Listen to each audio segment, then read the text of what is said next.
How's it going, everyone? I'm very excited to be in Vienna, Austria on some very important business. So while I'm here, I thought I would talk about one of my favorite composers, Gustav Mahler.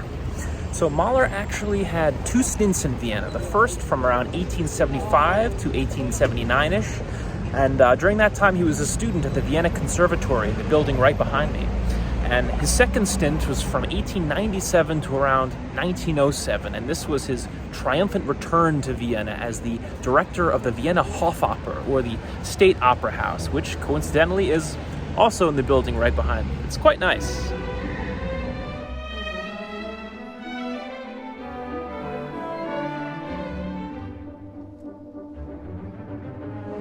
So just around the corner, we have the statue of Franz Josef I, who was actually one of the last of the Habsburg emperors. And old Franz Josef actually figures pretty prominently into Mahler's story because we really have to take a step back and recognize the fact that Mahler was born Jewish in a region that was relatively hostile towards the Jewish people. And for Mahler to ascend then to the director of the Vienna State Opera is pretty amazing. And part of the reason that was possible was due to Franz Josef because, unlike his predecessors, Franz Josef was liberal and forward-thinking and was not anti-Semitic. Contrast that to the local government of Vienna and the music critics who were working at the time, who not only were anti-Semitic, but were vocal about their distrust of the Jews and what they perceived to be a sort of creeping Jewish influence into the purity of Austrian art and culture.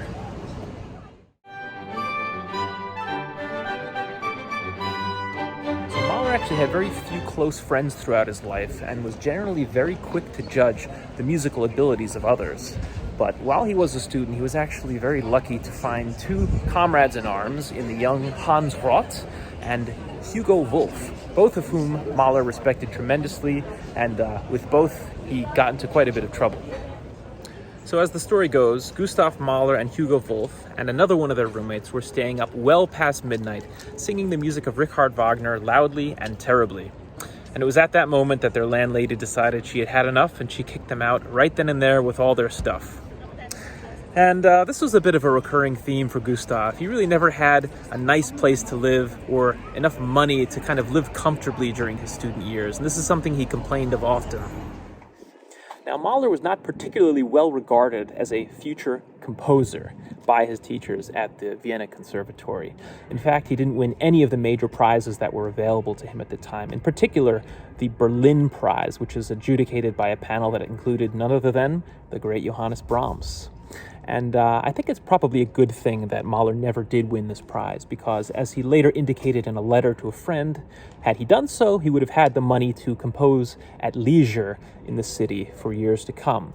And it was precisely because of an impending lack of cash and financial security that Mahler was forced to consider the profession of conducting in the first place. And this lifetime of conducting experience would serve him greatly as a composer, as he was forced to learn a great many operas in a very short amount of time and was forced to confront the realities of what a subpar orchestra could do to a piece of music. So in a sort of trial by fire, he became intimately acquainted with all the inner workings of an orchestra, of an opera house, and all the personalities attached to those institutions.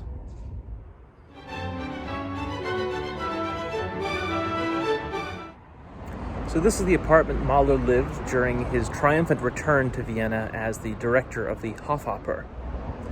Sadly, I can't get in. And this is the Burger King that Mahler would visit after an exhausting day of rehearsals. And it also served as the inspiration for his Symphony No. 1, the Whopper.